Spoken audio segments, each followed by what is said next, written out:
No decision from the jury in the Brian Walshe case today. What could be on their minds in that deliberation room? And a former football coach falls from grace. Now he faces a felony charge. What he has to do now after bonding out. And a woman accused in a drunken crash that killed a wedding day bride settles. But the amount may surprise you. We have all of that ahead. The court of law is done for the day. Let's get to court of opinion.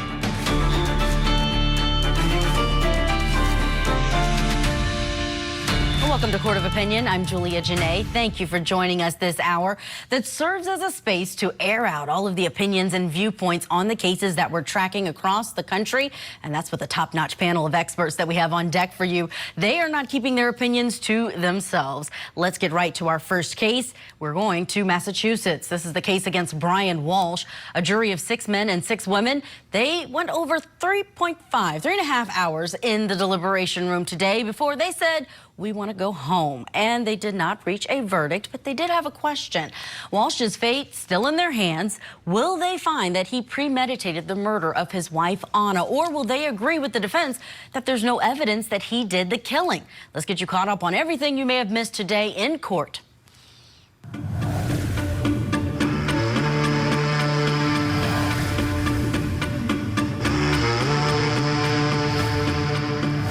What could happen to a loving father and a loving husband? There's no proof that Brian Walshe knew anything about an affair, a motive. There's no evidence. There's evidence that he lied to the police. There's evidence that he searched the internet. There's evidence that he disposed of a body. But there is no proof in all of the evidence that you have heard and been presented that he ever once thought about harming the woman he loved. 1,034 pages of digital data, 3,667 records taken from his MacBook. Not one record, not one page refers to any plan. Not one record, not one page refers to any intent to kill. Nothing.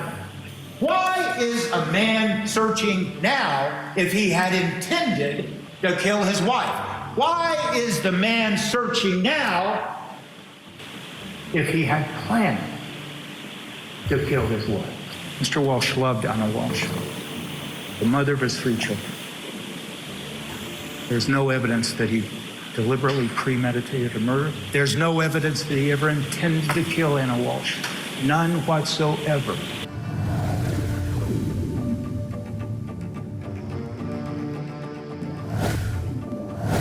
Anna Walshe is dead. Anna Walshe is dead because he murdered her. And he intended her death. Anna Walshe is not missing. She never walked out of her coasset home on January 1st of 2023 between 6 and 7 a.m. to take an Uber to Logan Airport. She wasn't going to DC for a work emergency. There was no emergency. This defendant caused Anna's death. And the evidence does show you that. The evidence shows you that Anna didn't die of natural causes, but that Anna died a violent death in her Cohasset home on January 1st. And there are 2 bloody white towels. A towel was tested and had Anna's DNA. Why did the defendant throw those items out? Because they had Anna's blood on them. And the evidence shows you this because the defendant was researching cleaning. How to clean blood from what floors? Does the dishwasher clean blood? Is it possible to clean DNA off knives? The defendant did not want anyone to find Anna's body and to know how she died. So the defendant bought cutting tools at Lowe's, Home Depot, and he cut up Anna's body. The defendant pretended. He lulled Anna into thinking that everything was okay. He joked with her about a Porsche. He didn't want her to realize that he was aware of the relationship with Will or her ability to leave him. He wasn't going to let Anna know that she wasn't safe. The defendant set up an area in his basement where he surrounded it with plastic sheeting or a tie-back suit and dismembered his wife, the love of his life.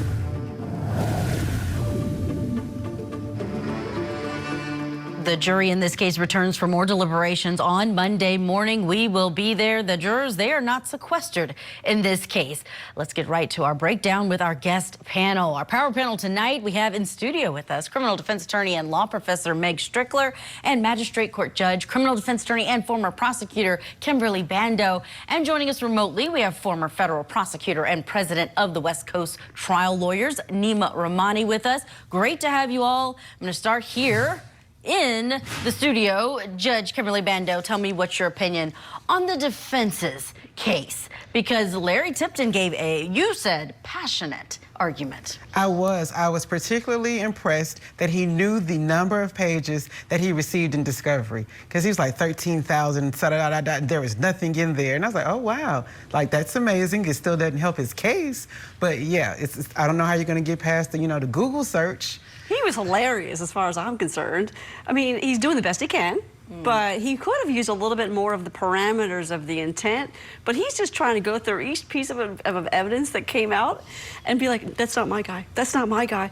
And he sounds stupid about just 3,000 things about intent, because we've all watched some true crime shows at this point. You can form intent in 2 seconds.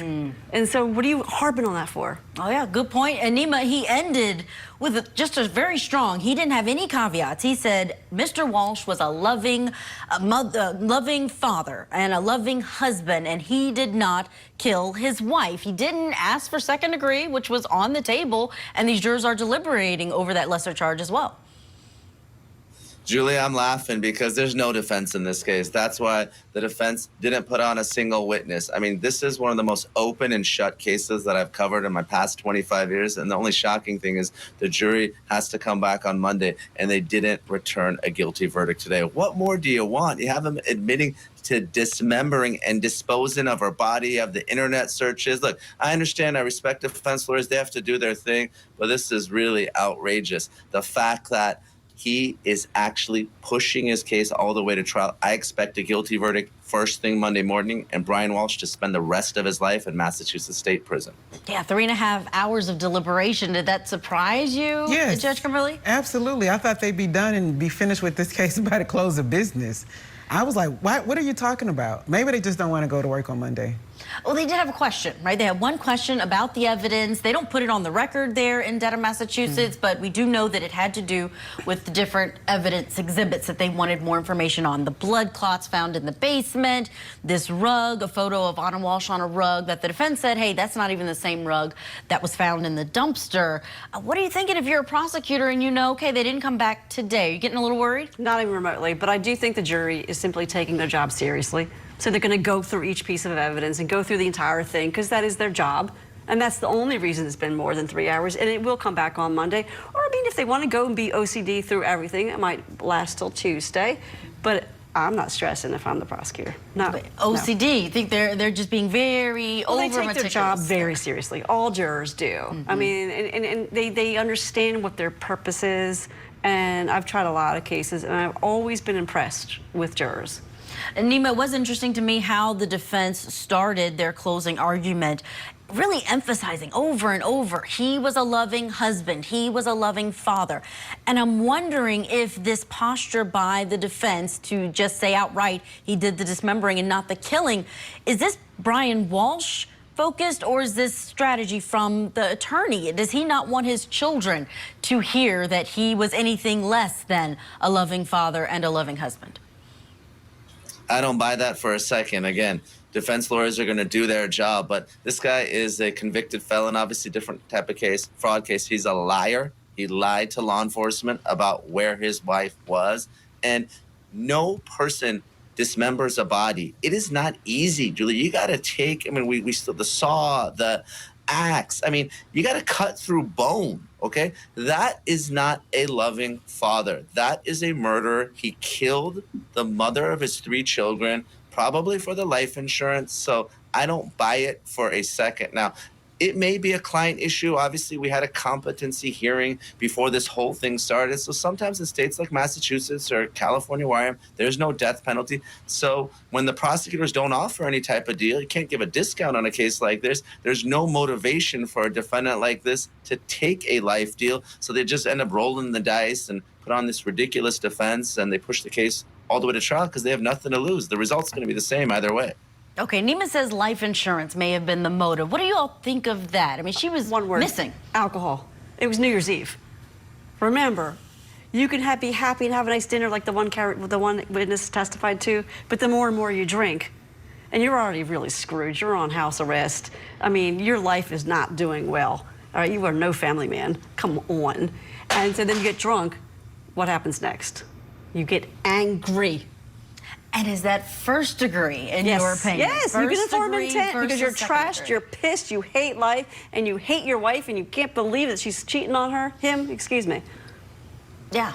Judge Kimberly Bando? I'm just thinking the $2.7 million insurance policy, and you just got convicted for fraud, you have money issues, you're lying about artwork. This is right up his alley. Well, where was he going to get it if she's missing? You know, it's not that she's killed out in the forest and they find the body. Is there something missing if that is, in fact, the motive? I just think money is the motive with this guy. Maybe, you know, he just kind of did it prematurely because he was drunk. His dad cut him out of the will, and that's why he's stealing and making up Andy Warhol paintings. Like, he is definitely weird and cuckoo and immoral and a criminal. Come on. We've been talking about him being a loving father. I want to play something in court that was played as evidence, and this has to do with those searches, including the ones on the phone of his young son. How do you explain at about 4:54 in the morning, the iPad and he is clearing the 10 best ways to dispose of the body? Thomas is in his room with the iPad, or Thomas is usually, I mean, I don't use that iPad. There is dozens of searches in that iPad on the morning of the 1st that ask how to dispose of the body, how to get blood out of hardwood floors, how to dispose of a body in the trash, how to stop a body from decomposing, and how do you explain that? I have no idea. Nima throwing his own son at some points under the bus when the investigation went further, acting like perhaps his son, all his children under the age of 7, might have made these Google searches. Yeah, there's a special place in hell for people like Brian Walshe, right?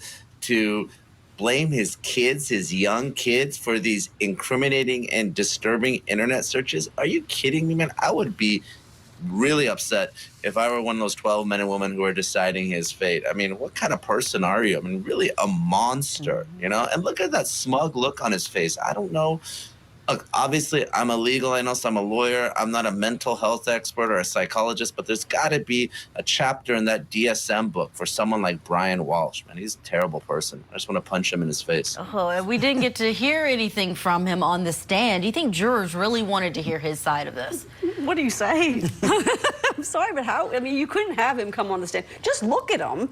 But then also everything we've already heard and everything about the case, the shopping trips he took, the searches. I mean, everything about him. What would you do on your direct examination?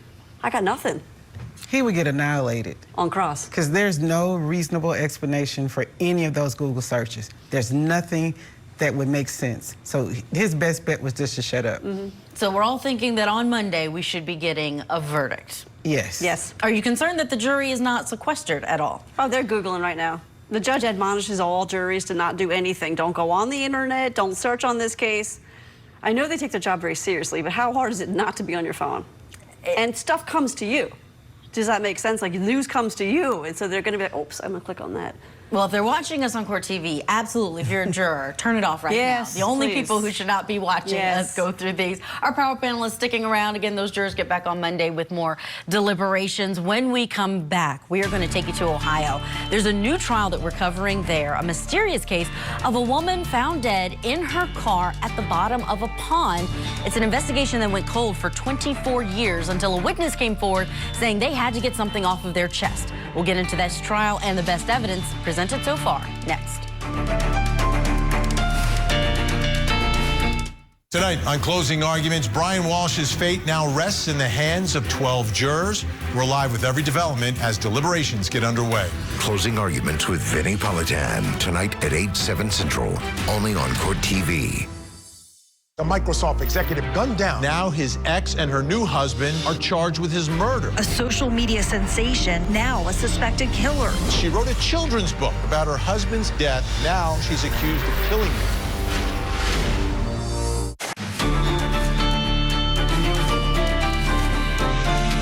Directly from where I'm standing, if you look ahead, 4 rows back is Regina's grave. It's eerie to think that you seen her playing with her baby here, and now you're looking at a tombstone.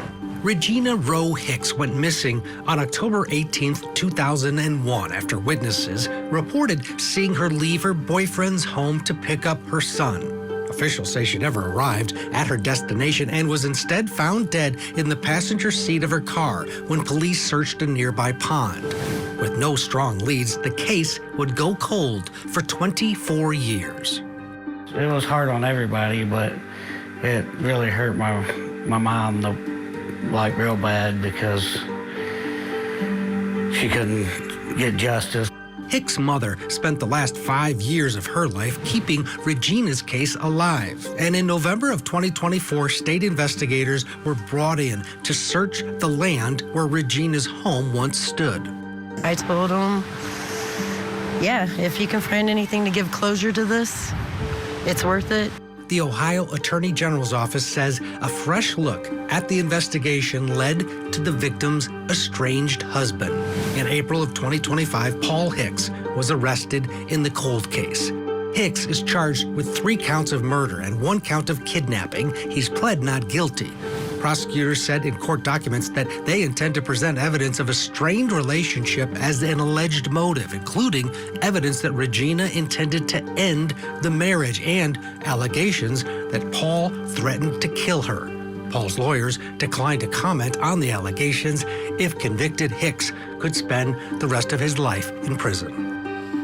Cold cases create a significant challenge for everybody involved. You have the investigators who are trying to preserve evidence for all those years, witnesses who are trying to remember the details, and then the victims' families who are just waiting for justice.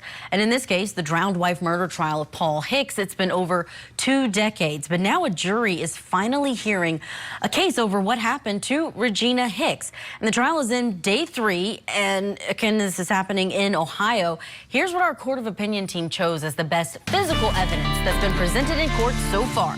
Here it is. The jury saw photos of the car pulled from the pond where Regina's body was discovered, and she was located, get this, in the passenger seat. The pond was 12 feet deep. She was found several days after being reported missing, all this back in October of 2001. And now prosecutors accuse her husband, Paul Hicks, of knocking her unconscious before leaving her body in her 1992 Camaro and driving that car into the pond. Let's bring back in our guests. We have on our panel today Meg Strickler, Kimberly Bando, and Nima Rahmani, all attorneys. We're happy to have you with us. Meg, let me start with you on this one. What do you think about that image inside of the courtroom for these jurors, seeing that from 24 plus years ago of her Camaro? It humanizes it. You've heard the story, and now you're seeing what actually occurred. You're alleging that she was found in that car, and now you're seeing it. You're seeing the darkness.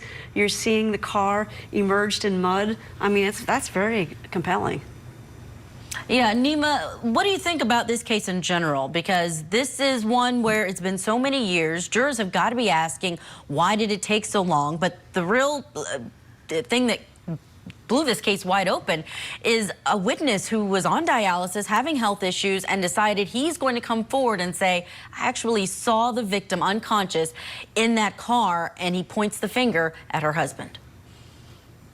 Yeah, Julia, you're right. With friends like Steve Gates, I mean, who needs enemies, right? He's a star witness for the prosecution. He's testifying under a grant of immunity, which I'm sure the defense is going to go after. Look, it's a tough case. It's a cold case. It's a circumstantial case. But we know that the husband or the boyfriend is usually the #1 suspect. I'm going to go on record. If anything happens to me, the first person the FBI should be looking at is my wife. So I'm not surprised. And then you got Paul's sister, Crystal, who's testifying against him as well, saying that he was abusive towards Regina. She didn't see it, but she saw those signs of abuse. And we know today's domestic violence is tomorrow's murder. So I think the prosecution has enough, but this is not a slam dunk case at all. This is no Brian Walshe.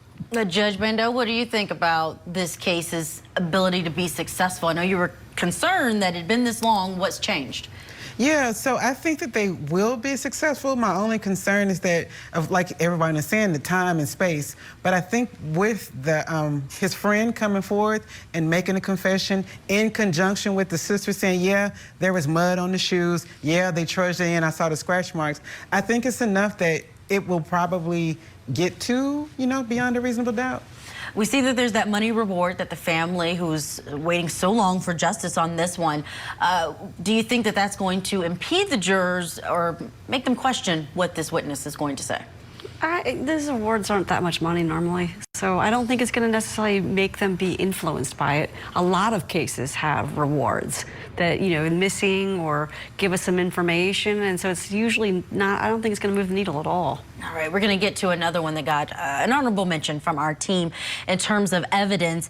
This one shown in court by a friend, a best friend of the victim. Her name is Jamie, and she has this note that she wrote down when investigators were talking to her 3 years after the death of her friend. And she basically said, this is what I know firsthand about comments he made about his wife over various altercations. Most of the things on this list I can't even say out loud, but here are the ones that I can. One is that I hate you, and that he wanted her to die, that she's a ball and chain, that she's worth more to me dead than alive. I mean, these are just the most despicable things you can think of that she says he said, and it's coming into evidence. Nima, what do you think about this coming into evidence? This isn't his writing. This is the friend 3 years later writing it down for investigators. Yeah, this is going to be a potential issue on appeal. I understand why it came in. It's non-testimonial. Obviously, the victim is dead, so you can't take advantage of someone's death to keep evidence out. But believe me, this is a big evidentiary deal in the case. If I'm the defense, and I don't do any defense work, I would say this is way prejudicial, and any probative value is outweighed. Obviously, if I'm the prosecutor, I absolutely love this. This dirties up the defendant. No one is going to like him. And at a minimum, it shows the verbally abusive relationship. And of course, with the sister's testimony, you get to the physical abuse and you start connecting those dots. That's what you need in a circumstantial case to prove murder. Meg, what's your opinion? I teach evidence, and I was going to say the exact same thing. That it's too prejudicial? No, that'll come out on appeal. That it's, yes, it's too prejudicial, but it came in. But I think it could be an issue that when they go to appeal, if it's, the jury comes back with guilty, that will be something that's going to be argued about and potentially move the needles where it'll be overturned, have to do a motion for new trial. Who's to say? But that's the kind of thing that happens in all of our trials. And I like how we're talking about the best evidence. It doesn't say a very strong case if that's one of your pieces of best evidence. No, it's like double hearsay, hearsay within hearsay. This is going to come on appeal. There's no way.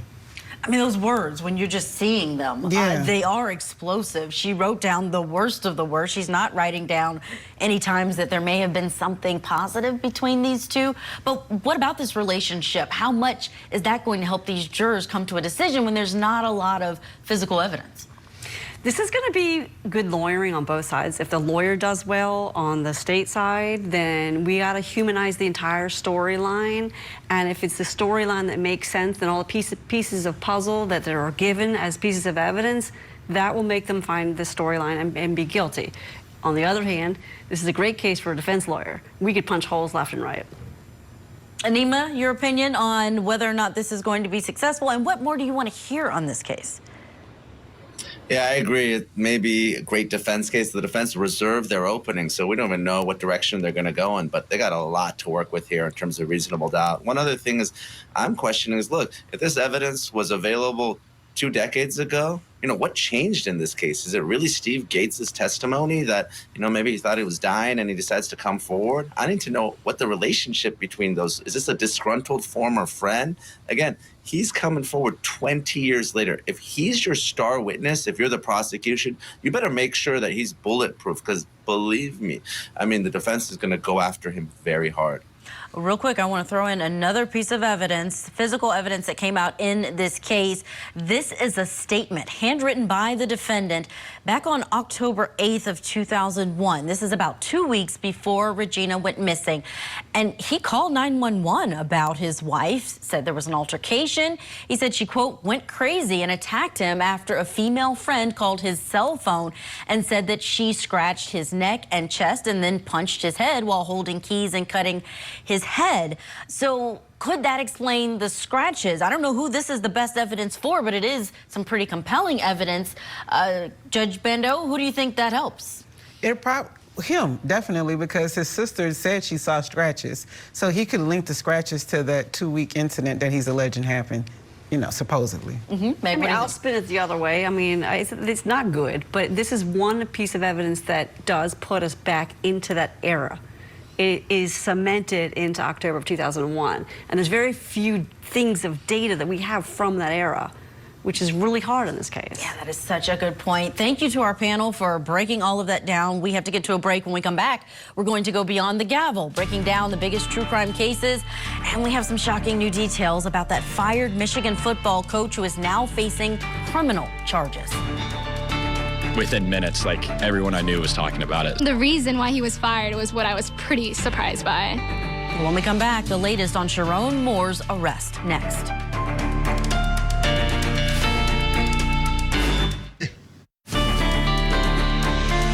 Welcome back. We are taking you beyond the gavel now. Those cases that haven't played out in a court of law with a trial yet, but the investigations have everyone talking while the process plays out. And this one has a lot of people talking. It's unavoidable headlines today. We now know more about the fired football coach, Sharon Moore. He was a former University of Michigan football coach who was arrested earlier this week, and just hours after being fired, he's now charged with 3 different crimes, 2 misdemeanors and a felony, including home invasion and stalking.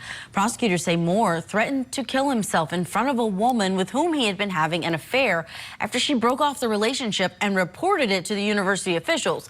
Police say that he entered the victim's home unlawfully. Now, he was released today on a $25,000 bond, and he came with conditions, including mental health counseling and treatment and a GPS monitor. Let's bring back in our guest panel, Meg Strickler, Kimberly Bando, and Nima Rahmani, who are going to help us break this one down. But before we do that, I do want to listen to the prosecutor talking today inside of that courtroom about the defendant at the arraignment. Defendant was at some point on Wednesday afternoon fired from his employment. He then, at some point soon thereafter, came to her apartment in the address that is alleged in the complaint, barged his way into that apartment, immediately then proceeded to a kitchen drawer, grabbed several butter knives and a pair of kitchen scissors, and began to threaten his own life. I'm going to kill myself. I'm going to make you watch. My blood is on your hands. You ruined my life.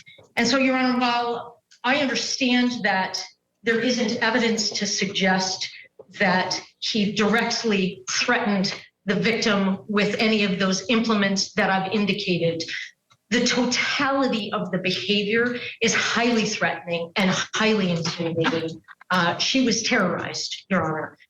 Nima Rahmani out in California, what's your opinion on what's happening here? Julia, this is going to go down as one of the biggest scandals in college football history. Now, people have cheated on their wife before, and in case of Coach Moore, he actually cheated during football games. He was involved in the sign stealing scandal. And I'm not just saying this because my dad went to Ohio State, but this is someone who is in a world of trouble. He was fired by the university for cause, which means he's not going to get the more than $10 million buyout he would otherwise get. And importantly, the victim, before she called 911, she called her lawyer.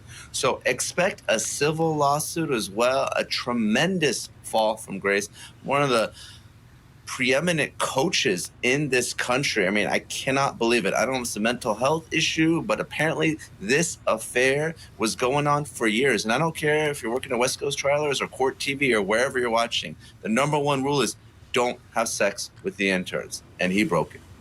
Judge Kimberly Bando, what's your opinion on this case? The same thing. You don't sleep with your coworkers. This is what happens. There are a million women in the world. Don't choose the one to work with you, and especially the one that's subordinate to you. This is what happens. It's bound to happen. It's repeat. It happens all the time, and I just cannot believe that he threw it all away for a lack of discipline. I have compassion. I have compassion. I guess because I've had a few clients in the storyline, former football players themselves. That's what he is. CTE. He's behaving in a way that CTE makes you behave.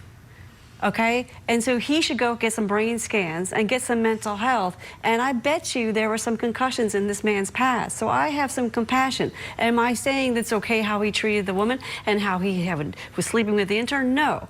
I'm saying I have compassion for a sport that is creating these mental health problems. Okay, you're talking about mental health, so let's take a listen to his attorney outside of this arraignment talking about what the court ordered as a condition for this bond. Following his arrest, my client was taken to the St. Joseph Mercy Health System for an evaluation, a mental health evaluation. My understanding is following that evaluation, he was not turned over for a commitment, but instead turned back over to law enforcement for lodging. That's where he's been in the Washington County Jail since. I can also tell the court that the Community Mental Health Department saw my client yesterday for an evaluation as well, without any further recommendation.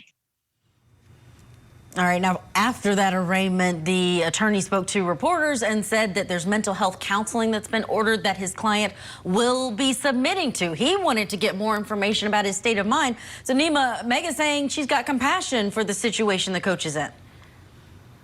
Look, I have compassion too, but the common theme tonight, Julia, is these are cases that involve violence against women. Maybe it's not a murder case or a staged drowning, but he forcibly entered that home, at least allegedly. This is an intern. This is someone who's subordinate. You're the most powerful man in that athletic department, right? And you're taking advantage of this woman. The reason this is unlawful is the law presumes that you cannot say no to your supervisor. And apparently she did say no starting Monday. Started stalking her, calling her, texting her, showing up at her house. I had compassion, but plead guilty, getting some mental health treatment. Don't use this as an excuse for your criminal behavior. I'm not trying to make it as an excuse. I'm not. I'm just pointing out that there is an issue here that is a larger problem, and we need to worry about that because we don't have any more, what's his name, Aaron Fernandez or whatever, the patriot that killed people. Same storyline. There's that similar storyline keeps happening because these brains are throttled so often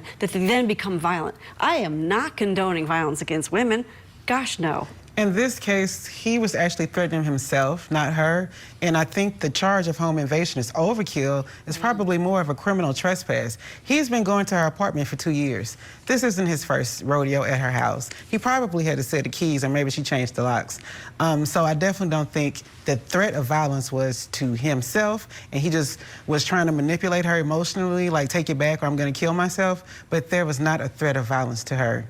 Judge, talk more about that, because that home invasion there in Michigan, you have to break and enter into a dwelling with the intent to commit a felony. That's under the statute, and this is a third-degree felony. The other two are misdemeanors.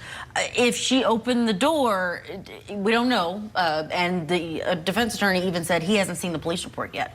No, that's when because the fact that they've been in a long-term relationship, I'm under the impression he knows exactly where it is. He's gone there for the last 2 years, at least that we know about, that has come out. So I don't think it was like a breaking and entering and a lurking type of situation. It probably was like, open the door, let me come in, we need to talk type of situation. I think that charge is overkill for what this situation is. Nima, do you think the University of Michigan is going to have to turn over any complaints or HR files that they have on the coach?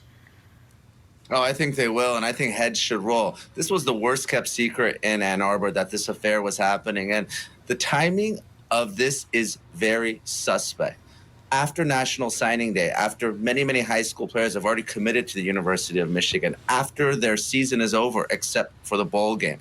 I wouldn't be surprised if folks in that athletic department knew about this. There's a lot of rumors and speculation on social media. So I would want to know, what did the university know? When did they know it? And what steps did they take and fail to take to protect this young female employee there?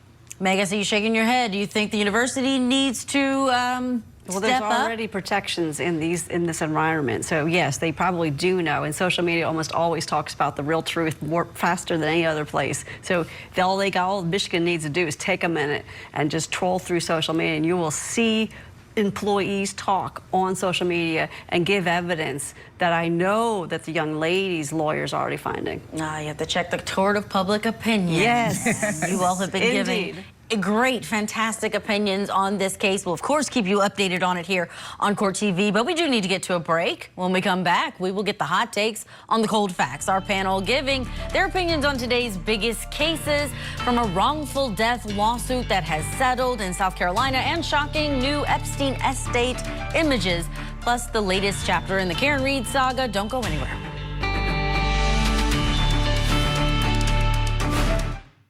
On closing arguments, Brian Walshe's fate now rests in the hands of 12 jurors.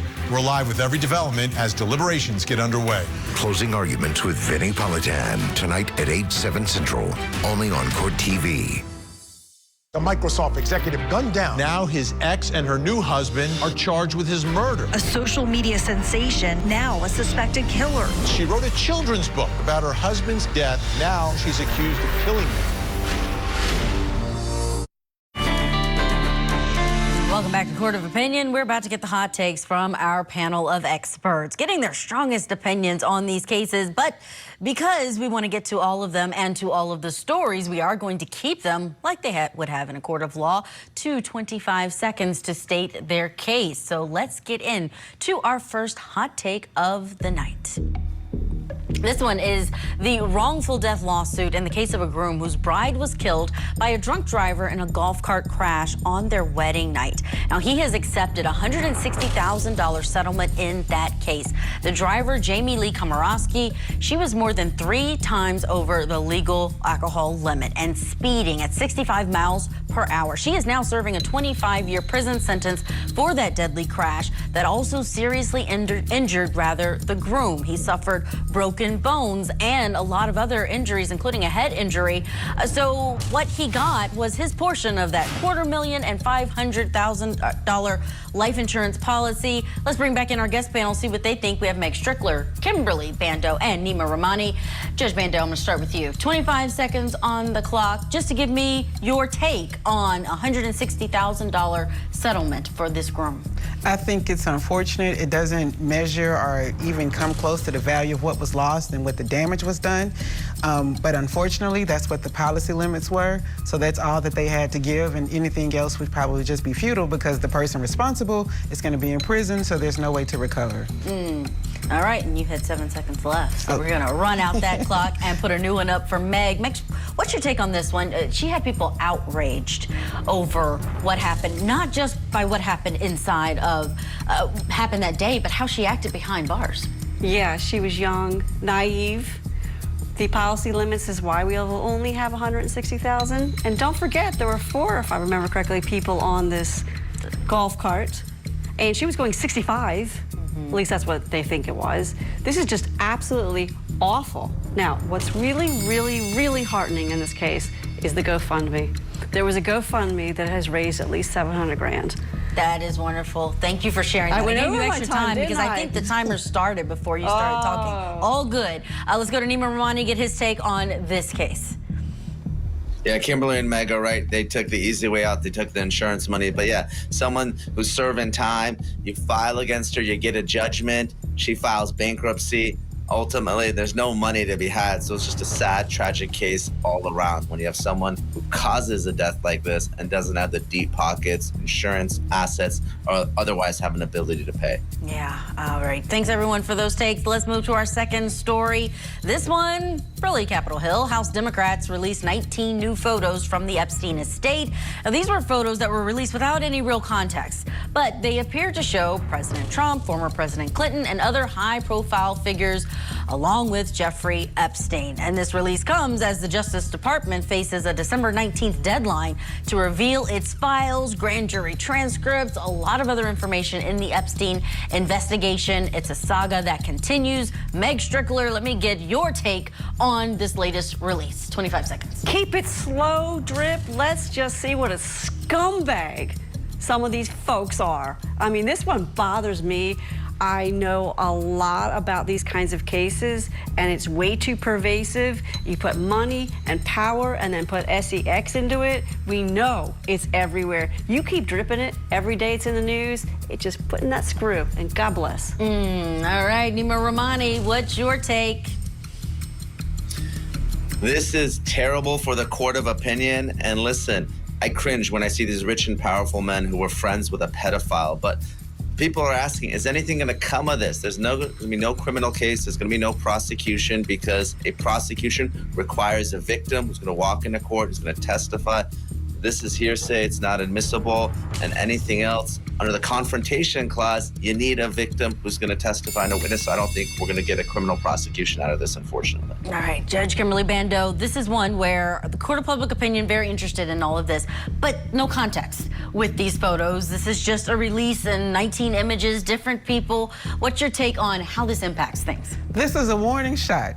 This is everybody in these photos. You better brace up, lawyer up, because we are coming. The photos are coming out. This has been going on through all these administrations, and it's been for a reason. And the public, the American people, and the world are about to find out what's in those files. And I'm loving it because I know it's a warning shot of what's to come. All right, we have to leave it there, step aside, and go to hot take number 3. This is a headline out of Dedham, Massachusetts. Karen Reed's infamous Lexus SUV, the prosecutor said she used to hit and kill John O'Keefe, will be auctioned off. She was, of course, acquitted on all charges there. This image is from the Patriot Ledger. A Massachusetts auto body shop repaired Reed's SUV pro bono, and funds will go towards her defense fund for her civil trial. And although she was acquitted on second-degree murder, she still faces a civil lawsuit from the O'Keefe family. They are suing investigators and witnesses, and she says that they helped to frame her. Nima Rahmani, 25 seconds. Julia, it's no white Ford Bronco, but it's certainly one of the most famous vehicles in a criminal case in recent history. So, I tip my hat to Karen Reed. She fought the case and won, not once, but twice. I'm sure Alan Jackson's bills are pretty pricey. He's one of the best, outstanding work. So hopefully some of these funds can go pay off those legal bills while she fights the civil case. Judge Kimberly Bando, let's get to you. It just seemed like kind of couth and weird that this car that's been at the center of the controversy is not going to be put up for auction for people who like weird stuff, like buying an O.J. Simpson's glove, things like that. It's just, I don't know, it was weird to me. But, hey, she needs the money to pay her lawyer back, so I'm all for that. Meg Strickler, final word on Karen Reed's SUV. We do like to be paid. So if that's why she's selling her SUV, I do think it'll go for a little bit more than what it's normally going to go for because of its infamy. And you know what? If that's what happens, and we'll see who buys it and what they do with it. Yeah. That will be very interesting to see. We probably will get that headline. Our thanks to our panel for being here and giving us all of your hot takes. Meg Strickler, Judge Kimberly Bando, and Nima Rahmani out in California. Thank you for connecting with us this hour. I'm Julia Jenaé for Court of Opinion, reminding you we all have opinions, but they should be rooted in the facts, and we should be striving to respect the other's opinion even when we don't agree.